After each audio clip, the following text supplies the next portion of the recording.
Hello again, everyone. Welcome to another episode of Game Pass Grab Bag, your weekly podcast reviewing games of the Game Pass collection, bringing you three unique perspectives of varying skill range. I am Brutalitops, the Magician. With me, Zippity-Doo, the Dwarf. Hello. And of course with us are Hector, the Well-Endowed, Liz. Hey guys. And if you know this reference, we can be friends. This week, we had a listener request, so thank you so much, Seth, who recommended that we play Solasta, the Magister's Crown, by Tactical Adventures. Solasta Crown of the Magister is a top-down RPG based on Dungeons & Dragons, specifically the Generation 5 rules.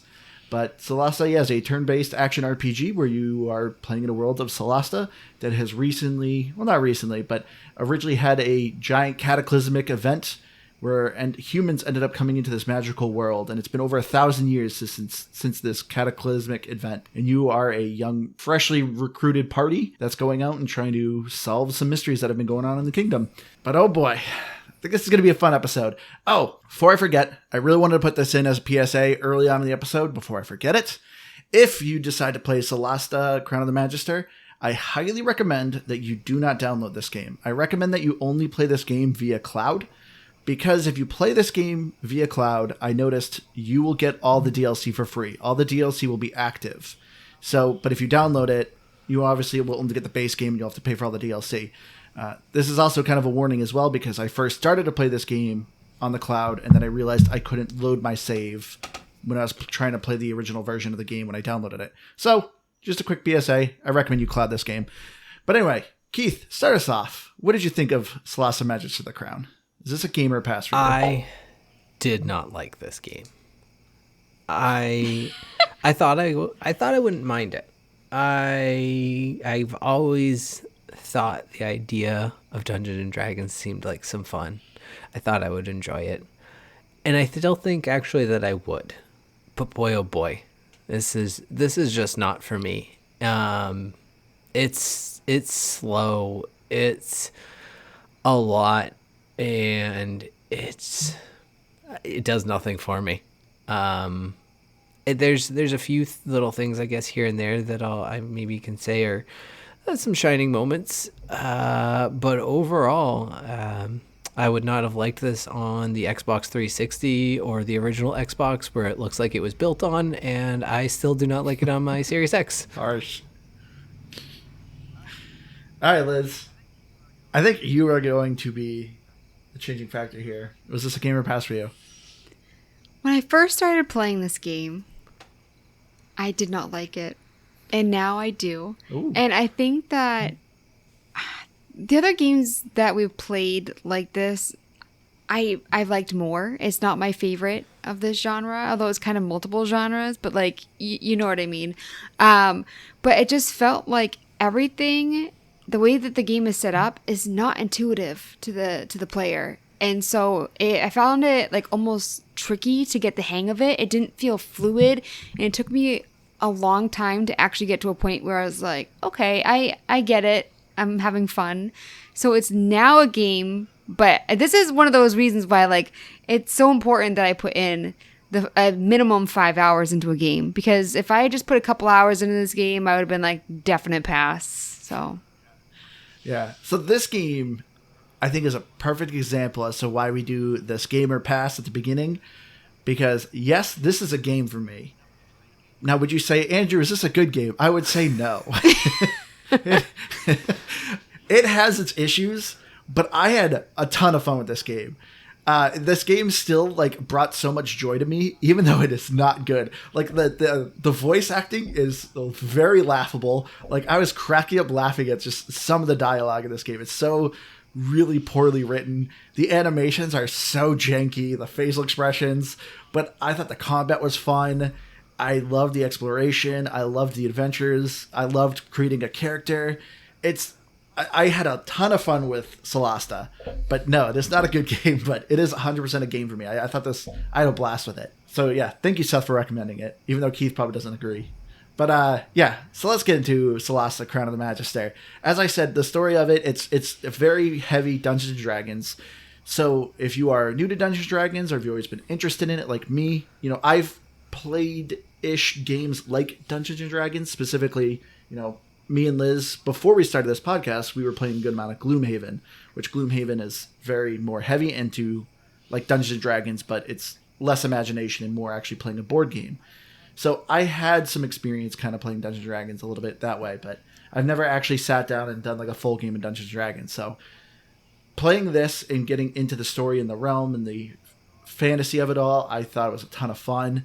I love the dice rolling and everything, but yeah, the story, as I said, you're playing in this fantasy kingdom called Solasta that originally had this giant cataclysmic event that ended up destroying majority of this place and ended up wiping out a race of like high elves that was the crown of the capital, and the humans ended up coming into this world. And 1,000 years later, the world is still kind of torn apart from the cataclysmic event. There's still weird things that are going on, buildings that are sideways, some creatures that they thought were long gone are now reappearing.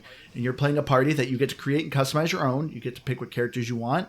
So you're not forced to do this specific party, but you can pick who you want, and you end up going on an adventure and you discovering the mystery behind this crown that you end up finding. But what did you guys think of the story? Specifically, I guess the storytelling of Solasta. Can I just say, I find it really shocking. I mean, I already knew this about you, but I still find it shocking that you have never played a full thing of Dungeons and Dragons. Yeah, I dabbled once. If you met somebody who was really into it, you'd play it in a heartbeat, I feel like. Just to see what it was like. Yeah. Well, you definitely would.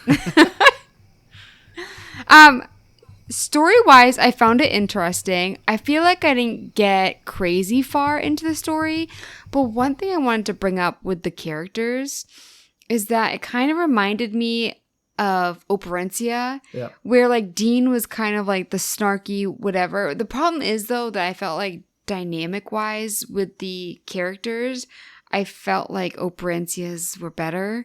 I like the characters and I like the way that they talk to one another and everything, but I still like it wasn't up there with Operencia, Kind of different games to compare, but I see where you're going now.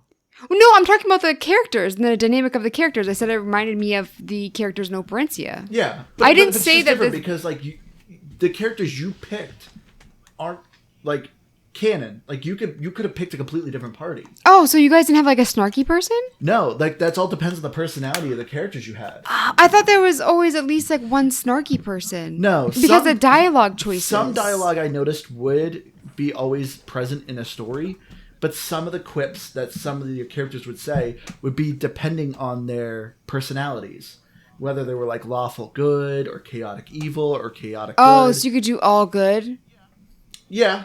And so they would probably have more of a personality of like protecting the weak kind of thing. Maybe that's why they weren't playing off of each other the way that I expected it, because all the characters are different. Where if you had just have 4 characters, like personality-wise, the way that they are, I feel like they could have done a better job with the dialogue between them.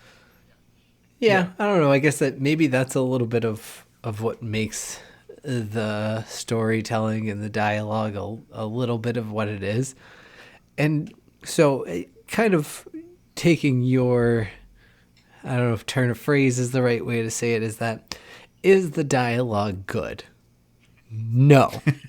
Is it probably one of my favorite things about the gameplay? Yes. Because it is so goofy.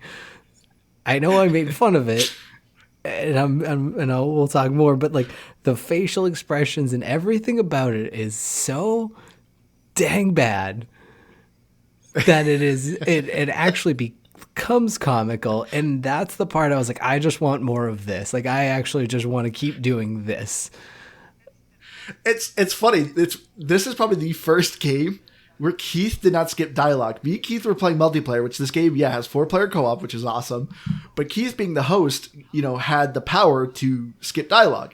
And I was playing with him, and I told him, like, Keith, you can skip this. But Keith did not want to. You wanted to watch all of it, which is, I feel like, a first for you in the game. So I didn't get far. I will fall on the sword. I will admit, I don't think I hit my 5 hours even. I think I was like shy of that. But I mean, partially because personally, like 10 minutes of this game feels like 4 hours to me. It's just the kind of the pace of the gameplay that I struggle so much with. But on top of that, it's just, I still hit this moment of the dialogue, and I'm sure you did too. It was after you get out of the Sorik cave and you go and you talk to the council, and just everyone on the council is so goofy. They're trying to be like serious and all of these things, but I don't even know how to explain it. It's just I was laughing the whole entire time, but I just could not get enough of it. I fully agree. That's what I love, because like everyone is so stiff. Like everyone, like the characters practically stand in like T-pose. Their arms are just like out to the side, and like their bodies aren't animated. Their faces are slightly animated, and I agree with you, Keith. I was just laughing at the story, and I didn't care about the overall story. I thought the overall story and the atmosphere was fine. You know, there's a lot of lore you could probably dig into in this game, you know, being a Dungeons & Dragons type game. But I didn't care. I didn't care about the history or anything like that. I just thought it was funny going on this adventure with my 4 companions. And yeah, the dialogue it was so poorly written. Am I remembering correctly, too, that just about nobody had a single ounce of facial expression? They do slightly, but not really. Like their eyes and their head would bob a little, and their mouths would was some move. head bobbing. Yeah. Yeah, but that's about it. That's about the extent of it. There's definitely no motion capture going on here. Did you guys record any game clips of your favorite conversations? Yes, I did. I was trying to, but I messed it up because I had taken a clip and then it like messed up the whole thing. I did one. So me and Keith, like I said, we played multiplayer, and me and Keith, we both created our own characters. So Keith ended up doing like a druid, a barbarian. I created a sorcerer, and who was my 4th guy? I think it was a paladin. Ranger. But I created a halfling and a dwarf. Oh yeah, it was a ranger. And Keith created a halfling and tiefling, I think it was. I can't remember the species of the 4th character. But essentially, 3 of our characters are waist high, and then the last guy is super tall. So we ended up looking like Guardians of the Galaxy a little bit. No, we ended up looking like a daycare. Yeah. Like we had a chaperone, and we were just a bunch of children going out on a play date. And then, of course, one of the characters mentioned that he's like, "No, we're grown-ups," even though everyone's like 2 feet tall. Yeah, some of the dialogue was hilarious. Fun point. Creating that multiplayer game and you loading your characters, I had those characters still when I could load up that game as single player. And so I had good old Fartface tagging along for my adventure there, which one thing I did take a clip of, not a clip, but a screenshot. It was in one of my travel sequences, and it gives you, the little like highlights of the adventure. And it was Fartface praise. Fartface makes a nice meal for everyone. just those 2 things back to back to me just genuinely gave me a good laugh. And there's so many games that you can do name creation, so it's not that it's that special. But man, it made for some good laughs in this gameplay style. Oh yeah, I gotta say, I really enjoyed the character creator of this game. So Keith, you never played Dungeons & Dragons I before, did not. Right? All right, and then obviously Liz, you did not. Nope. All right, so all of us are pretty new at Dungeons & Dragons. I probably have the most experience. I know a lot of it, how it works. And one thing I gotta say, I don't know if you guys agree with me on this. I felt like this game was very accessible. I found it to be very easy to learn kind of the rules of Dungeons & Dragons, because the one thing I really liked about it, specifically like showing with the character creator, is there's a bunch of lore and stuff you can do. It's very important what race you're picking, because they have special traits. If you want to pick, maybe someone who has extra hit points, if you want to make them a warrior, a fighter, someone who's a frontline fighter, then maybe you want to do like an elf who does really well with magic. So, like, it's really important that you pick what specific race you want to do with, like, specific class. But the nice thing is, like, this game really guides you really well to hold your hand to kind of learn some of these systems. Because as I'm creating my character, there's, like, big old sheet of all these spells, and it's like, pick what spells you want, but there's actually an auto. So it actually will select spells for you if you want. Same with perks. There's, depending what class you're picking, you get certain perks, and you can allocate points to it. You could have the game just auto it for you. And I love that kind of freedom of, do I want to be, fully put my hands in here and do everything on my own, or do I want the computer to actually adjust things for me? And I loved it. And same with like when it came to a little bit with the combat, it first is very jarring because everything you're doing, dices are rolling and numbers are appearing, and you're like, I don't know what the heck's going on. Okay, I guess 15 is good. I guess I won that. I don't know. But as I kept playing, like, it really was like clicking with me of like what was going on. And so I don't know about you guys, but I found this game to be pretty accessible for someone who doesn't know too much of Dungeons and Dragons. Yeah, I mean, I think it kind of acts as the DM of the game, in the sense that I think that Dungeon Master. For I know I'm very well versed in my Dungeons and Dragons, so I can use these terms. But like the game kind of acts as it, and I think that's where it's a little weird for me when I say, because I obviously have not experienced true Dungeons and Dragons, because I've mentioned that. But where I think it would be different for me is actually sitting there and talking it out with somebody versus the game just kind of being like, yeah, here's a bunch of stuff, do this and this, or just hit this button. And I don't know what that button did. I'm glad that it had it, and it made that function of creating the character a little bit easier. And also, I think you mentioned having just those pre-built characters, so you didn't really have to go through all of that, was nice.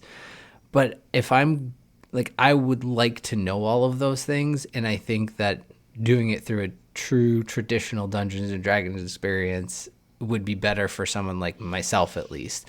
And I would truly enjoy that experience, I think, versus doing it here where I was just like, I'm just going to refer to the button and go from there. I feel like I understood like that part of it pretty well, the Dungeons and Dragons, the dice rolling and stuff. But for me, like, I was more the controls and the setup. Yeah. And so, like, for instance, like, I wanted to give one clothing item to somebody else in my group, and I couldn't figure out how to do it. It might have told me there was 1,000 pop-ups, but I figured out how to do it in like the chest. But it's like, where do I find the quests? I kept like going to the wrong area, and even with like the spells and stuff, like it was like just like finicky sometimes. Like it wouldn't let me do certain things and take me a couple tries. So I felt like the Dungeons and Dragons aspect and the story and all that, I got it, but it's just like the layout specifically, and then the actual controls. Yeah, I 100% agree with you, Liz. The controls of Solasta are not good.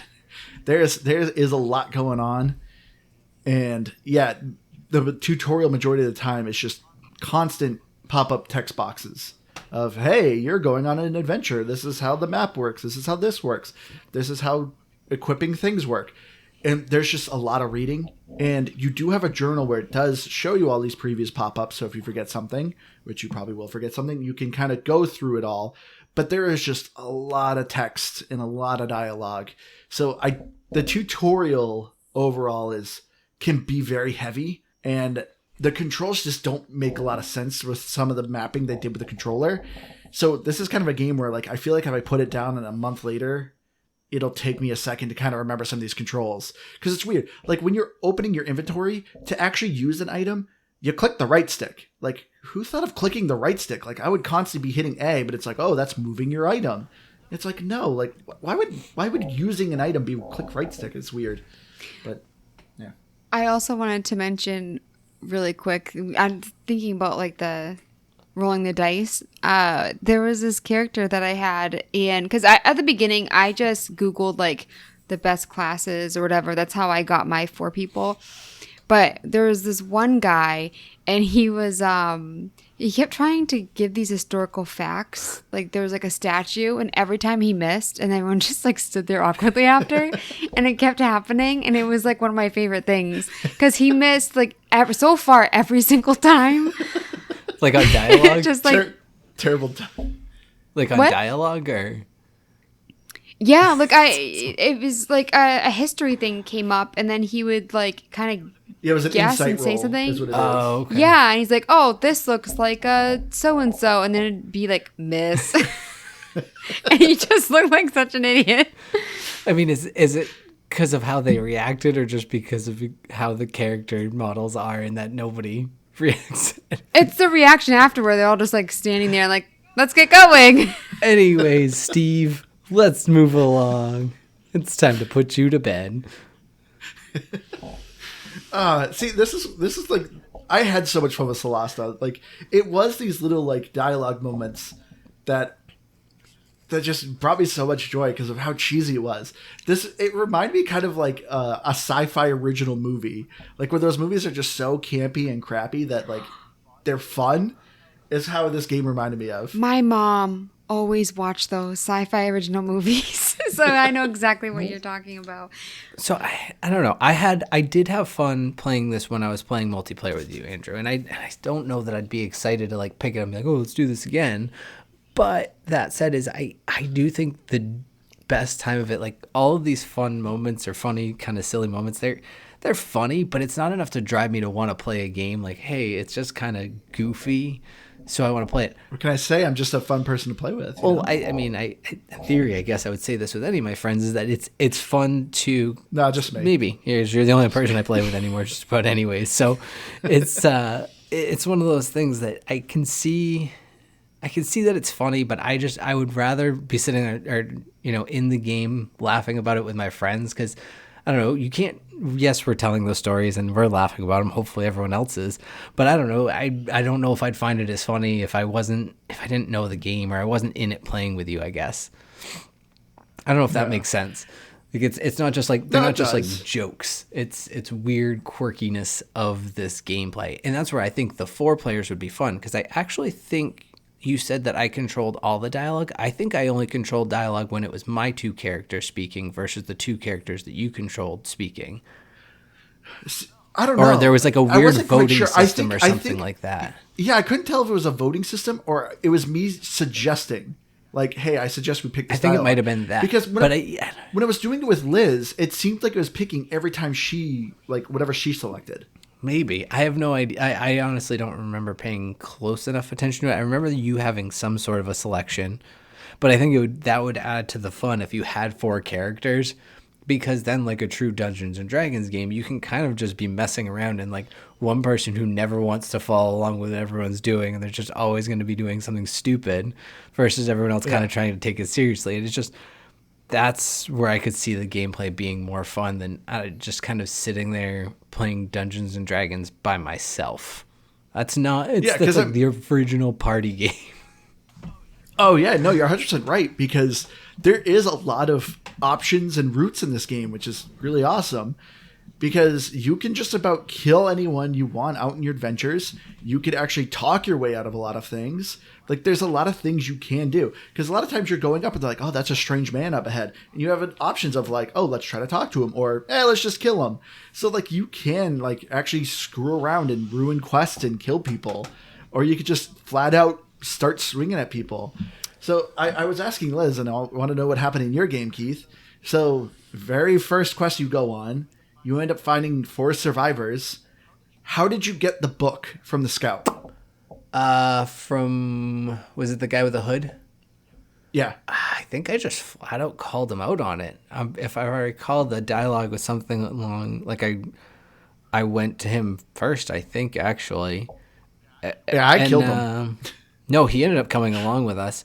He ended up living, because we basically went, yeah, so what else did you go out there for? He's, well, like, okay, but no, really, what did you go out there for? He's, well, I had this book, and then he gave it over, and then a Soric attacked the girl. One of the people? And she died? And 2 of them came along. The leader and that guy came along with me. He was awesome, though. He had a double attack, so that was really cool. Yeah. And he had a bow and arrow, too, so he was pretty nifty. What happened in your game, Liz? The same thing as Keith. I talked to him first, but I had to go back to him in order for him to like give me the rest of the details. But I went to the other people first. That might have been true too. I might have had to go back to him. Yeah, that's what happened with me, because he was the first person that I talked to, which I wanted to know, are there repercussions for like rude dialogue and stuff? I mean, well, it could start fights. Oh, okay.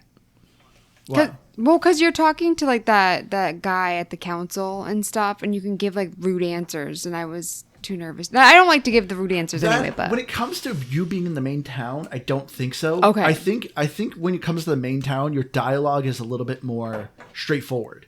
And you just doing rude dialogue can just maybe give you more information about like your current quest. Because that's what I kind of noticed is it's when you're out on the road and you're out doing the actual adventuring where you could actually cause trouble and kill people and stuff like that. I did think of one thing that was different with my story and Keith's, though, is that the girl didn't get killed with my game, it was the other guy. Oh. And then she was upset that he died and she stayed behind. Yeah, that was what happened with me too. I couldn't remember. I remember her getting upset, but I couldn't remember if she died or not. But you took so the for other me, two, it was like right? the older lady. Okay. Yeah. Yeah, so I think we had the same thing happen. So I killed the hooded guy Yeah. because I assumed he was a Sorak. You mean murdered? Well, I gave a sassy answer. He had technically attacked me first, but he You can't fire me. I quit. he started it, but I finished Oh. it. And the girl died, and so then the two remaining survivors joined. I wonder in, if that the part's captain kind of and the other guy. scripted. Is that those two? Well, no, because never mind. Because you took it too. Someone dies from a Sorak is, I think, like scripted. It's like, but it depends who it dies. Yeah, that makes sense. Because the girl died for me. Okay. And sorry, this is I guess slight spoiler, but this is literally like the first mission. Yeah, I Like, think it's really not probably missing about the only thing much. we all did.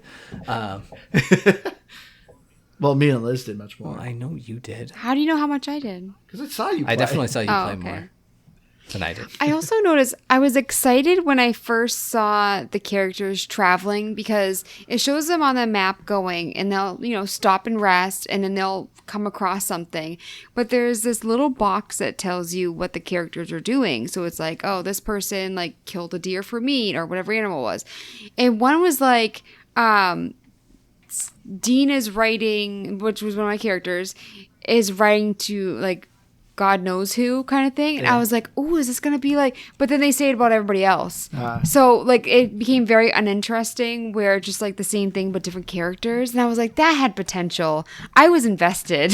Yeah, I mean, this game is definitely Baldur's Gate 3, but if Baldur's Gate 3 had a budget of like $100,000, like I'm impressed for what Tactical Adventures did with Solasta. But yeah, if you've been playing Baldur's Gate 3, do not play Solasta because this game will look like a heaping pile of trash compared to Baldur's Gate 3. But since we do not have Baldur's Gate 3 on Xbox, this is a nice kind of appetizer, if you would. So because at the moment, Baldur's Gate's Isn't it Baldur's Gate? Baldur's Gate. Thank you, Keith. Yeah, you just kept saying Gosh. Baldur Gate and Baldur Gates, I think. I know. Benedict Thank you, Cumberbatch 3. I don't know. But anyway, yeah, this game's definitely kind of an appetizer until we get that game. I'm just gonna say that game now. The one that this one's like, but not. But yeah, so I was, like I said, I'm impressed for what Tactical Adventures did because I think it is a lot of fun kind of going on these different adventures and like having these different routes. So like the adventure I just finished, I just got the Necromancer gem, and like there's a couple bosses you can fight, but 3 of them I actually talked my way out of. Actually, technically I talked my way out of 4 of them, but I just pick a fight with one anyway to kill them because I wanted to get the achievement for both talking my way out and killing them. You did that a couple times. Yeah, which the boss fights are pretty hard.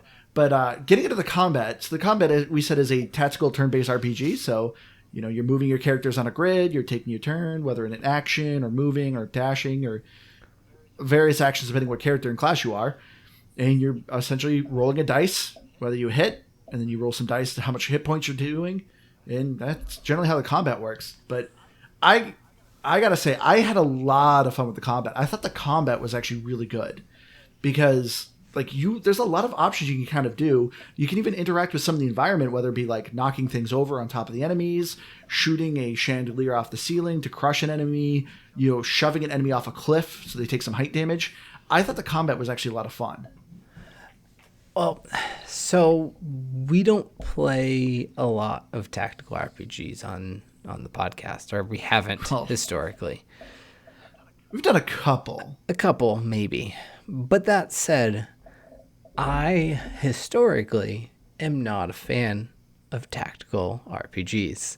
I don't do well with the grid management, and like it gets overwhelming for how I'm playing. Now it's time wise it's pretty easy to do because nothing's overly time sensitive as you're doing it, so you can really strategize it out, and that's nice.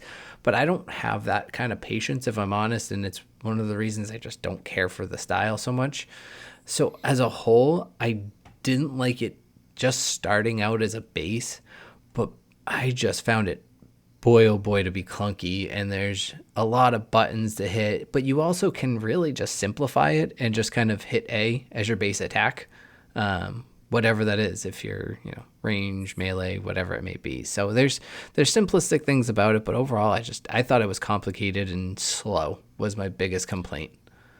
What about turn-based RPGs? Do you just not like the tactical aspect, or do you not like the turn-based The tactical aspect of it. It's the having to move and strategize out my RPGs and my your RPGs. Exactly, my RPGs and my moves, and just having all of those things to navigate. And I think it's nice. Like I think the environmental aspect of any of these games is cool, but I just, it's too much for me personally, and that's why I don't, as a whole, tend to like them. I tend to like them, but I get very intimidated at first, like most games that I play. I get really nervous about them.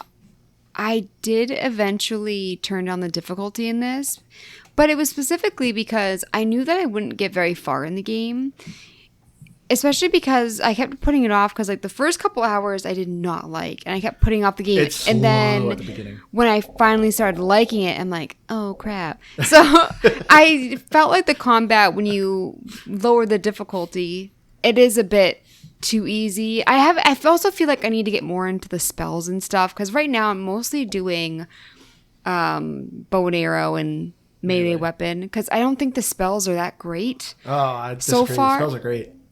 I think the spells are. I said so far because I haven't really Yeah. got, because you can craft them and stuff too. You can craft scrolls, which anyone can essentially cast a scroll. Oh, I thought you could make spells. You can learn spells by reading books. Yeah. And it depends on, like, if your character is able to cast those spells, like, depending on their class. Which, again, it's more confusing than it needs to be. Same with, like, the book. Like, just let all my characters read the book and have the book disappear. I'm like, what do I do with this book? How do I read it? Where do I get rid of it? Like, it just, But I also felt, too, it was disappointing that you're getting these loot bags, which they started disappearing on me. And then I was talking to you about it, Andrew, and said, oh, there must not have been anything in that one, because it would disappear before I could get to it. And because they just sit there during combat, but there really wasn't any exciting weapons in there. And you love to loot. I know, like, I don't know if it gets better, but right now I'm finding some clothing items that are better than what my characters have. But weapons wise, if, like, the damage is better, it's not better in other areas. I haven't found anything good. In which, that's very typical Dungeons and Dragons. Like, you're not getting these randomly procedurally generated weapons with, constantly changing stats. You're getting a lot of longsword, and they're all the same longsword, and then everyone's all longsword +1. And so it's just a slightly better version of the longsword. I just need more. Instead of waiting like 7 battles, like, let me have a new one at like 3 maybe. I know that's kind of nitpicky, but... And then did you guys have any, like, bugs or... I don't think so. Because there was... I've seen a lot online, especially when it first came out. It was very buggy. I quick saved my game, and then it randomly brought me back, and I lost all my progress. Not all my progress. Sorry, that I had been playing that setting. I think you said you lost like 15 minutes when you texted me. It was longer because I forgot that I had, like, sold a bunch of stuff, and I had to go around and talk to people. It was in, like, the main area. So it was all, like, the kind of grindy stuff. It wasn't like an exciting battle that I could redo, I feel like I had similar happen, but I was, like, in the middle of a battle and I tried to save and quit. So I don't know if that was part of where I ran into an issue.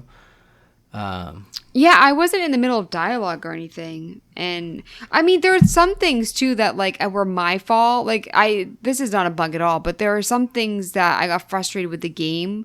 But, like, so I was like, Andrew, I have no idea where to go. I could, I YouTube stuff all the time, but I was feeling lazy. I was like, Andrew, where do I go? Because he was sitting right next to me, and he pointed to it, and I was like, it's black there. And I just, like, was a millimeter too far away from the ledge, and then all of a sudden it showed everything, and I was just like, that's annoying. It's also my fault, but also not my fault. See, I always found a way. I was always able to figure out where I could go, because your camera would not go past the walls. So the invisible walls would actually stop your camera. So if I'm like, okay, where could a path be?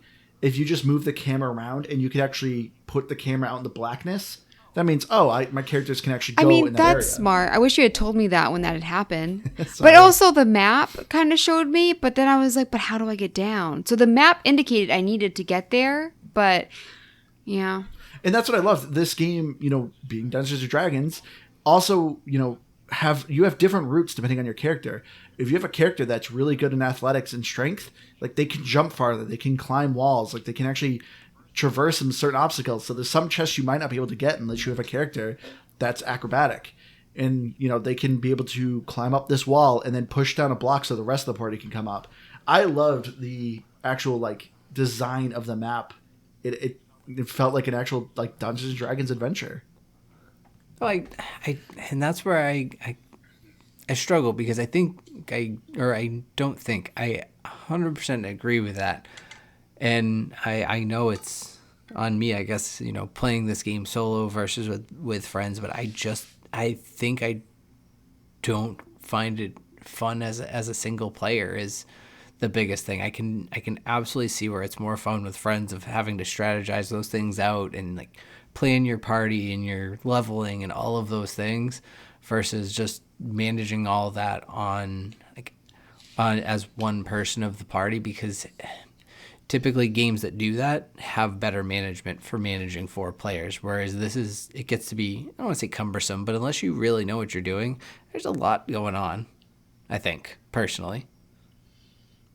I had no issues. I loved playing single player. Fine. So I feel like I see where you're coming from, Keith, but I feel like it'd be more fun playing with Andrew if Andrew didn't always play the games before me. So, I mean, no offense. I like that you know where you're going and all that kind of stuff. It's your fault. You take too long to start the game. You literally just admitted earlier when you're like, I didn't like this game, but then I started playing it and I was like, oh, I wish you played it. No, I started, you were proud of me. I started this game towards the beginning of the week. Yeah. And because I can't play it during the game this week. I didn't have time. So I had to play it at night during my free time. And he saw me playing it and he's like, oh, you're doing it early. And then I got to the 3-hour mark and I was like, I don't like this game.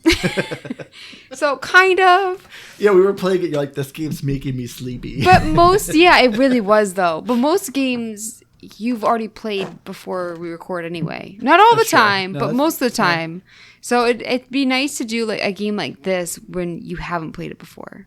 I know. I would feel smarter. You wouldn't be like, oh, go here, do this, do that. You'd have to figure things out in front of me. I know, and I wish, because I loved playing Gloomhaven with you. We used to play that a bunch. Yeah, did you play the... Sorry, I wasn't talking to the mic. Did you play the video game? It came out with a video game too, right? Yeah, Gloomhaven's currently on Steam, and they're actually coming out with a console version in September. No. Oh, okay, yeah, because we got the hefty board game. How does that? Yeah. But yeah, that was a lot of fun. But it's you have to put so many hours into it and have a place where you can set it up and stuff. And we did, but and that's how Dungeons & Dragons is too. You gotta set it up. It's a commitment. I thought Gloomhaven was once you opened everything, it was almost one-time use. Or it kind of yeah, the board game is because you put the stickers. They actually tell you to stick stickers on the board, rip cards up after you've used it. And it's expensive. Yeah, so how does that work with, I mean, I guess obviously it just has a lot more replayability as a digital game. Yeah. Huh. Yeah, because it's obviously more procedurally generated. Did we beat the... No, we weren't even close. Oh, I wasn't sure if you did kind of restart in a different way or something. No, yeah, the I had a board feeling... game's 200 hours, and we did 40 hours. So. Okay. Oh, do you know why I'm confused? Because I think Dave ended up joining us. Yeah, and so did your sister, but they just joined our Okay, yeah, that's why I was confused. Yeah. But yeah, because it has all those stickers, and we haven't done a lot of them. And that's the whole purpose of the game is people can create a character and join your party. Oh, I know what it is that I'm thinking of.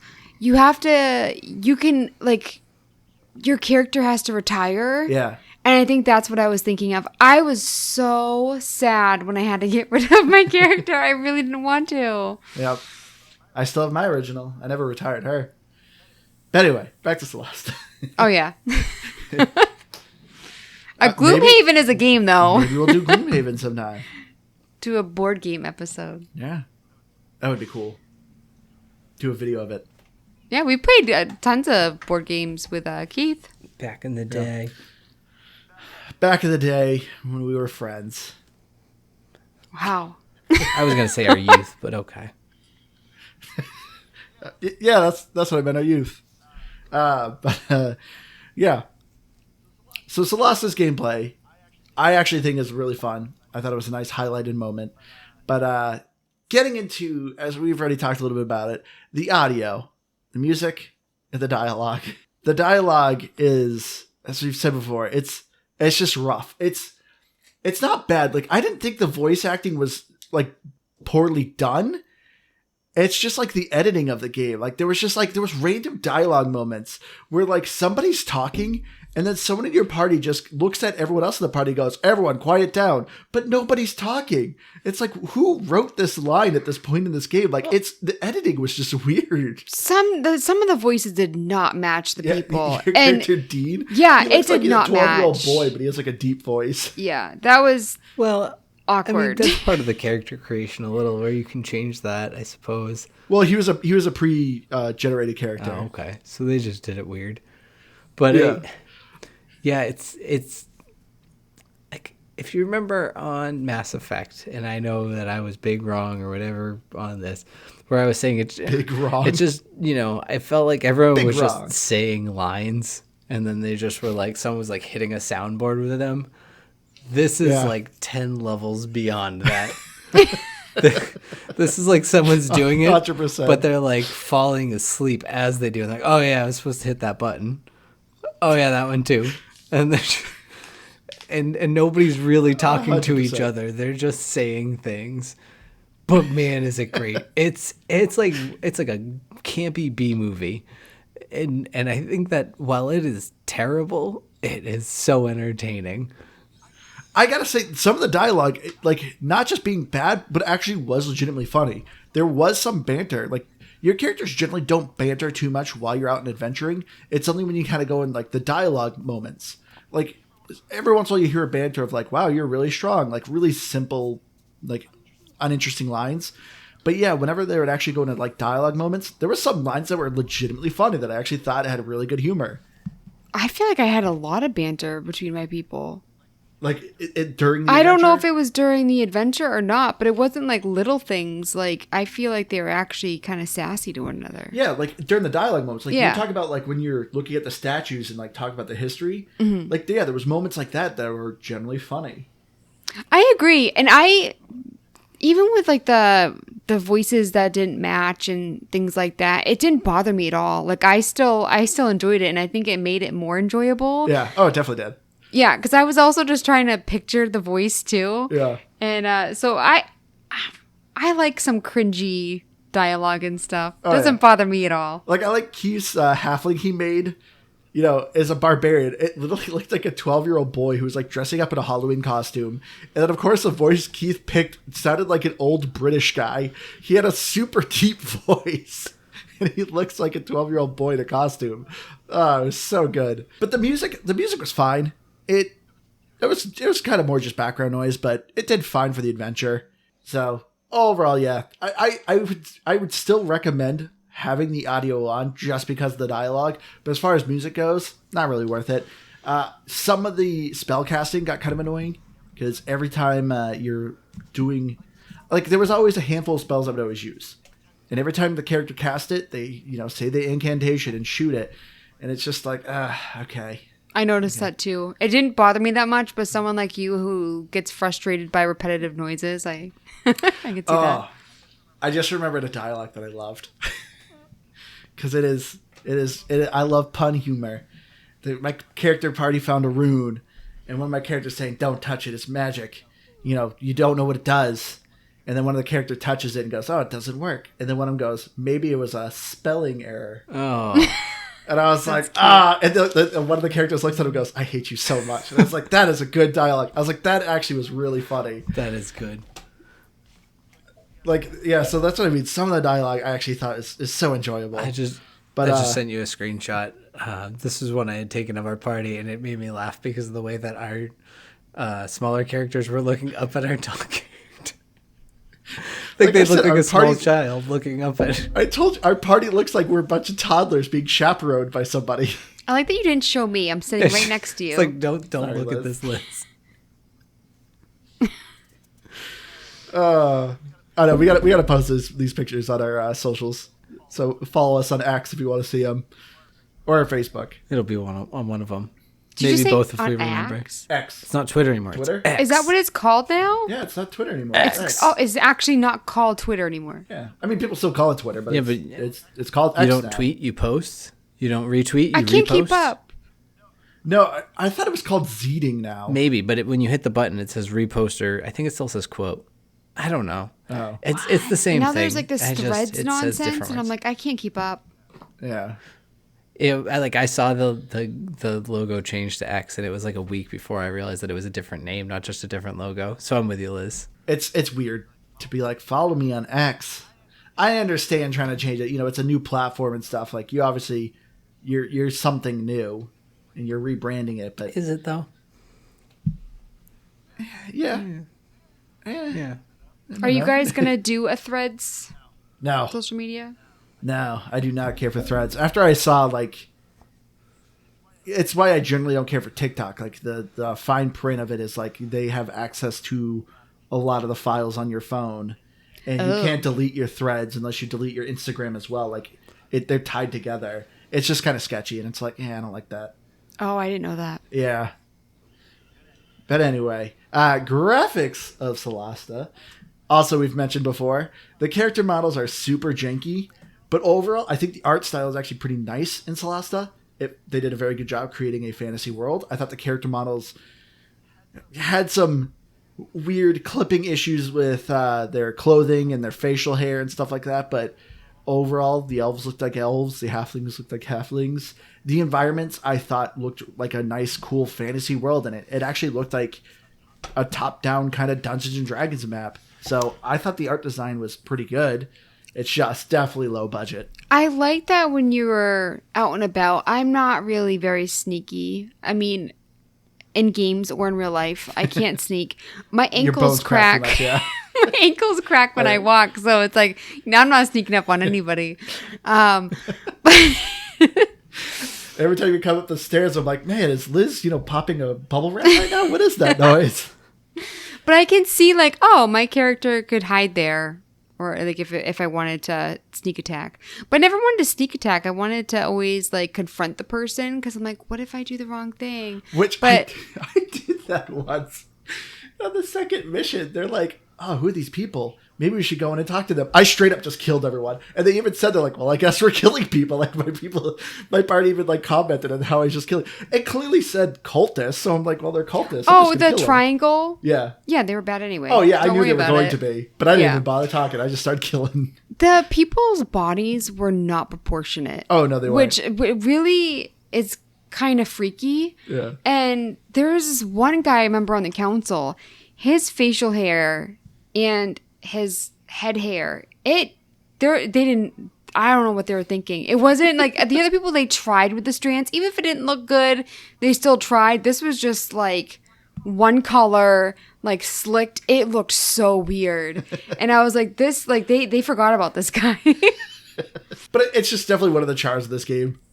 Just the really goofy dialogue and just the character models. Oh, man, because some of the faces, too. It's like, are you supposed to be 80 or like 20? I can't really tell. But I loved it.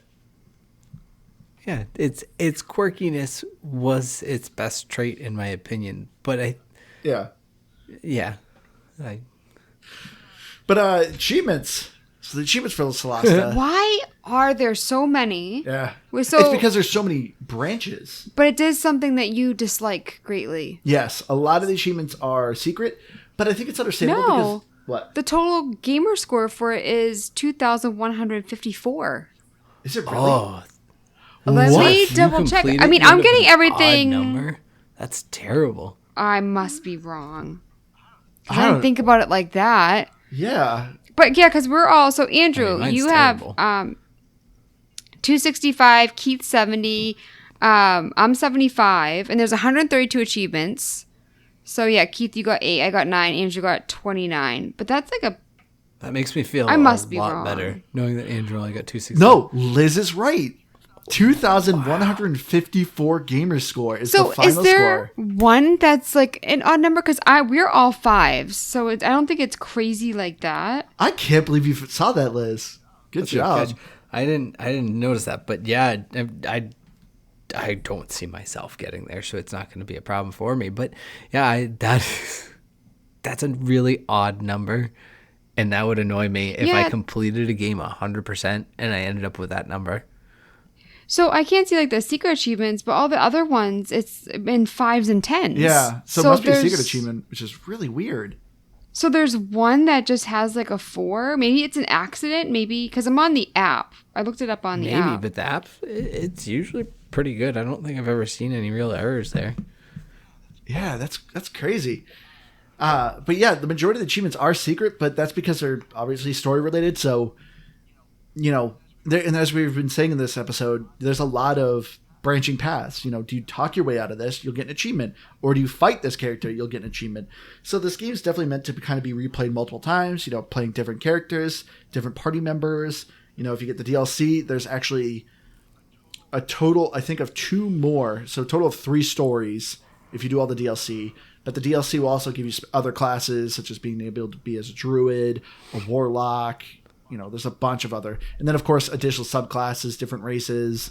So as I said, this is why I recommend you cloud the game, because your game, you get all the DLC if you do it, which is pretty awesome. But, yeah, the achievements, yeah, so I don't recommend going through, well, if you don't care about spoilers, because I guess they're kind of spoilers. But, yeah, the secret achievements are just kind of telling what the story is going to be. But yeah, this game definitely has massive replayability. Just doing the main story of the main campaign you're looking about 40 hours, and it says completionist is 58 hours, which I highly doubt. Like, to do all the other campaigns and then like getting all the achievements, I find that really hard to believe, to do that all in 58 hours. But yeah, it's a hefty RPG. I saw some people were saying that the main campaign of Solasta is kind of a bite-sized adventure, like isn't crazy long, but I don't know. I've done over 10 hours, and I've only collected, I think, 1 out of the 5 gems. So, as Liz said, though, you can easily change the difficulty. There's a difficulty between 1 and 5. Default is 3. And yeah, if you're having any issues, you can turn it down and make it easier for yourself. And you don't get penalized within the achievements, so that's always kind of a plus. But I feel like it was a mistake on their part. There's only one achievement that's a weird number, and it's 19 gamer score. No, that would make sense because there's a bunch of 5s and 10s. So adding 9 onto a 5 would give you 4. 19? So if they what was the achievement? Let them eat cake? Is it story related? Yeah, if they, I don't just say there's 2 achievements, and one of them was 21:35, and then the other one is 19. That's going to put you at 21:54. But yeah, that's annoying still. Maybe it's a mistake, yeah, I guess, on them loading 19, or a mistake on them sending it to Microsoft as 19 instead of 20. Yeah, it is But yeah, that's stupid. a spoiler. I gotta say, some of the achievements, though, were actually kind of funny. You're a wizard, Henry. You get that achievement for creating a wizard. It's rogue, not rouge. Create a rogue. I know kung fu. When you create a monk. There's one We are I friends, saw. not food. Yep, that's the one. That was kind of funny. Every problem looks like a nail. Is it something to do with fish? No, you meet a vampire and you got to convince him not to try to fight you. Oh, okay. Yeah, so that's pretty funny. It's just a flesh wound. Nice Mighty Pot So are some of reference these there. missable then? Well, kind of, So, yeah, yeah, because it's depending on what path you're taking. Unless you quick save between every sort of dialogue option, you could possibly get all these achievements in one playthrough. You're just going to be redoing a lot of areas. Oof, no. And Yeah. that's not even because I don't like it. That's a lot. All right, let's get our final thoughts here. Keith, you want to go first? You know what? I will. I'll kick this thing off.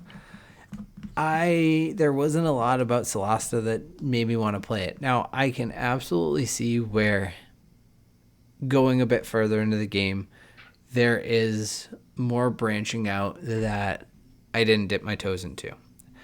But that said, I don't think there was anything that was going to be offered that was going to ever really change my opinion on this game. As I mentioned, I don't care for the genre in the sense of a tactical RPG. I'm not very good at them, and that's one of the biggest reasons. It's a self flaw. But outside of that, I don't know. It's just not very good, and so for me, there's nothing really overly redeeming. I said it earlier that its quirkiness is its best feature. But if that's your best feature in a game, then it's not for me. And I could not bring myself to be like, hey, I'm going to put 45 minutes into this one battle to have a couple funny one-liners that aren't really even meant to be funny. So I just don't think I would like to play this game again. I would potentially consider playing it as a party of 4 because I just think that could be entertaining. But other than that, no, I don't think I will ever see myself picking up Solasta ever again.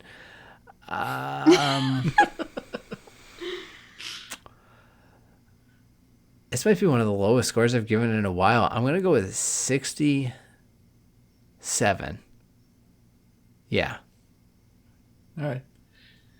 So did I say pass? You, I don't know if I ever officially said pass. You did. You did. Okay, just yeah. making sure I was clear. I wasn't sure if I said the word pass. I think people I want to got be it. very I clear. have to say the word game or pass. It's part of our podcast. I think people got it. Keith. I don't know. So as I said, Solasta's a game for me. But yes, I agree with Keith. Is Solasta a good game?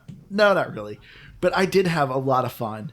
You know, it's definitely kind of a low budget game, but you know, there's not a lot of, you know, kind of heavy tactical RPGs that are based on Dungeons and Dragons out there. And this game, I think, did a great job with it. I thought the action was a lot of fun. The story's okay. The inventory management's rough. The controls are a little rough. Dialogue's a little rough. Animation's a little rough, but it still was just a fun time. And, you know, I guess to clarify more, I agree with Keith that like the multiplayer is a lot of fun. The nice thing with the multiplayer too is, you know, I've been playing mostly single player. I can load up my single player game to where I am, and my friends can jump in and just take control of one of the 4 characters that I have. And then they can leave and I can continue as a single player game. So you're not forced to be like, ooh, this save is only multiplayer and you can only play with your friends. This game gives you a lot of options of just, yeah, you can play by yourself now and now your friends can jump in. So the multiplayer aspect is just really good. I loved the actual choices of dialogue and how the story would kind of change of whether you want to kill people or save people. It was a lot of fun. I think it's a great adventure. It's, you know, if you're someone who's always wanted to try Dungeons and Dragons, I think this game did a good job introducing you to the systems and how it works. It can be very slow at the beginning because it's a lot of text boxes you're reading and there's a lot of information and the controls aren't the greatest, but if you give it some time, Solasta can be a lot of fun. For me though, this is a 75. Well, see, now I feel weird because I was gonna give it a 77. I was tempted to give it 77 because then maybe I'll bump mine up to 77 as well, because you know what, don't think about it, because it is, yeah, 77 actually is good. Yeah, I don't think it's a bad game. I just feel like it has so many different elements that I enjoy in games, and they didn't do any of them exceptionally well. Yeah. But I'm glad that it's all kind of in there together, and I enjoy it. I actually feel bad giving it a 77 because I feel like it's getting better where I'm at now. Like the first couple hours were just kind of brutal, and now I'm enjoying it, and I think it'll keep getting better. But yeah, I don't think it's bad. And looking at Metacritic, Series X, TBD, and a 7. Xbox One, TBD, and our fourth and silent co-host is back. Yes. Oh, he definitely gave it a 0. Yeah, there's no possible Yeah, way. there's no. I just want to know how many But I turd just- sandwiches are in this. He didn't say turd once. This Ooh. I think he wrote it in. I wrote it down. November 2nd, 2022. Wow. And Beat us. I This just. game came out in 2021. Beat us to this one. But yeah, I liked the kind of his phrasing. I mean, this is Google Translate, so it's obviously a little, you know, but like rolled under the armpits of the past. It said it was so boring. They fell asleep. It must be said that the turn-based battles are of limited interest. something about a moldy ladle. It's just like he was like really. I don't know. Moldy I liked. That must be translation. What the heck is a moldy ladle? Well, molded with a ladle. I think it meant a ladle with mold. I don't know. I just think that he got very colorful with this review, and he definitely didn't like it. But there was no cursing, no talk about turds or anything. He's matured now. All right. He's using. I want to know how using much time he put metaphors into it. about dirty spoons or something. Oh man, yeah. Like you make a very good point, Liz. Of like all the pieces are here. It's just they're not super good, and it's because this game it was a crowdfunded game, so you definitely could tell this studio just had a low budget. But like I said, I'm impressed with what they were able to pull off, though. And I think it's a solid game. Yeah, with a bigger budget, like I can't imagine how good this game would be. Well, we do. It's called Baldur's Gate 3. Baldur's Gate 3. Never played it. It just came out. I'll take your word for it. Everyone's giving it like a 10. Well, I didn't play 2 or 1 either, so. I played 2. But I think that was more of an ARPG from what I remember. Or I'm thinking of a different game, but I'm pretty sure it was that. But, yeah. I don't think I've ever played a Baldur's Gate. I kind of want to look it up, but I remember one of them being in like ARPG.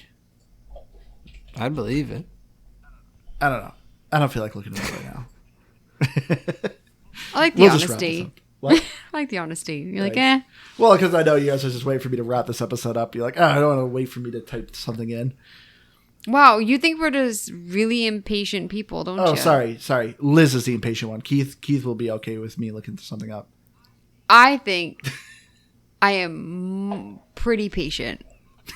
Like, I think you're going to say the most patient, but then you just edited yourself to pretty patient. I do feel like I'm pretty patient. I mean, you're 'Cause married to Andrew, Andrew. That says something. Yes. And Do you know what? He's one of those people that's like, I'm always on time. 5 minutes late for everything is not on time. 2 minutes late, and that is on time.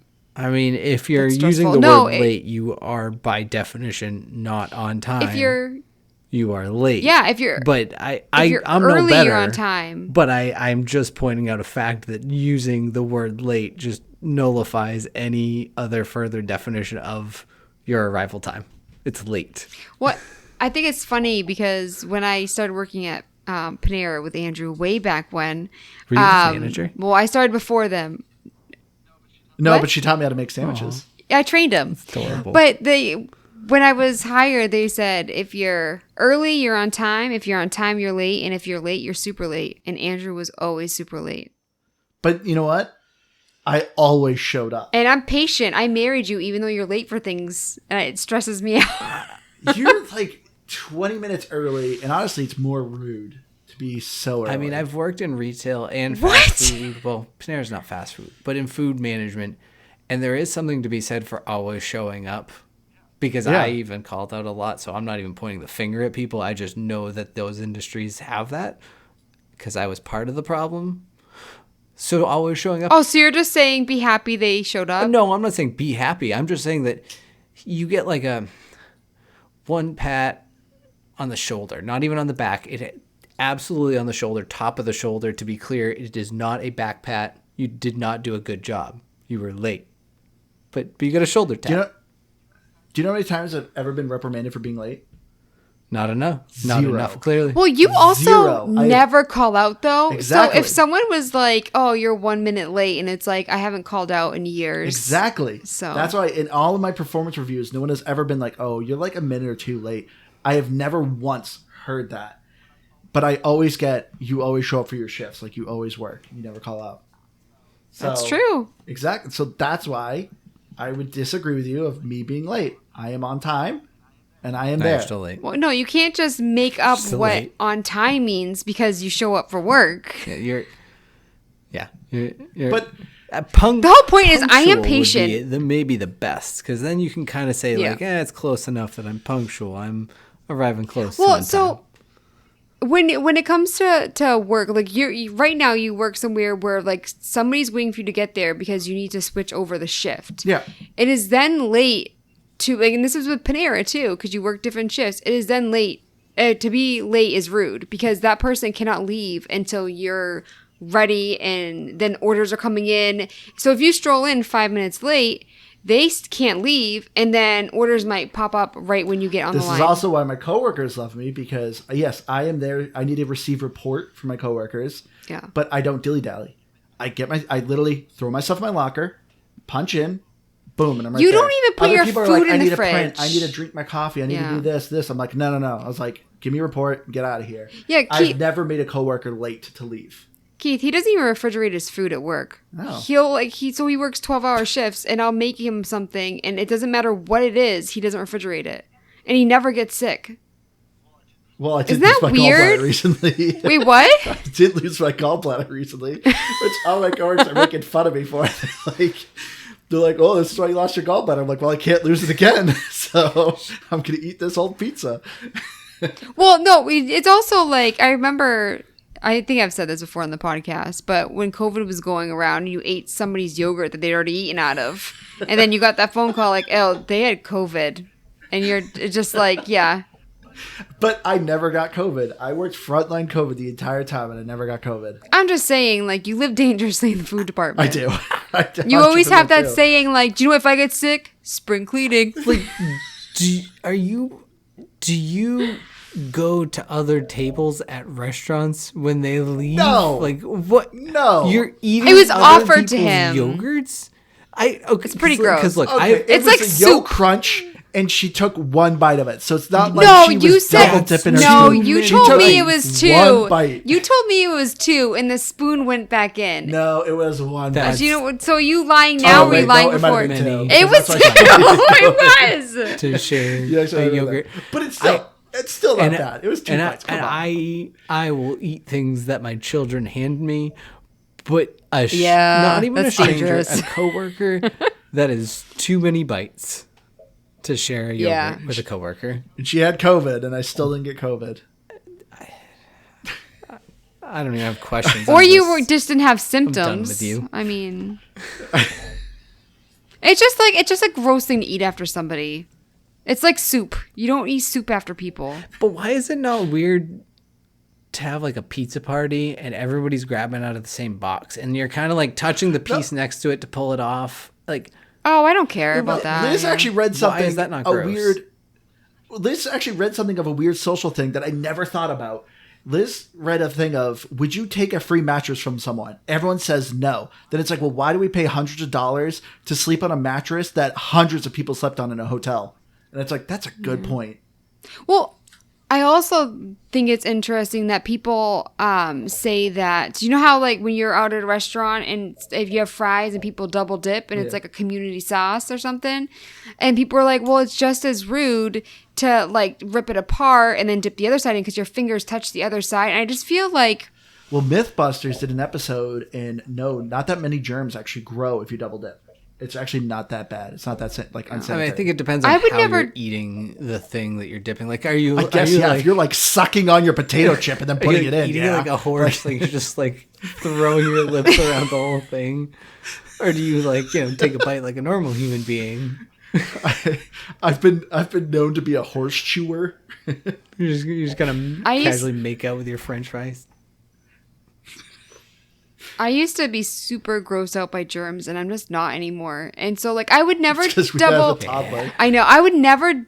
No, I think it's like when I started dating you because you're just so relaxed about everything, and not in a bad way. So- but like, I would never, if I was out with friends or something, I would never double dip because people would be grossed out. I don't want to gross people out. But at home, I double dip with you. Like, Yeah. I mean, at home, I'll stick my dang fingers in the dip. It's my home. I'll do as I please. Oh man, don't even get Liz started on drinking milk out of a milk carton. oh my gosh. But It's just so rude. And it's the same with like juice. I remember when I was growing up and I saw my brother drinking out of the juice container. I dumped that out. I was horrified that somebody Finish had it at been that drinking point. out Just of it. Stop drinking out of it. yeah. I mean, I guess you were trying to save the family.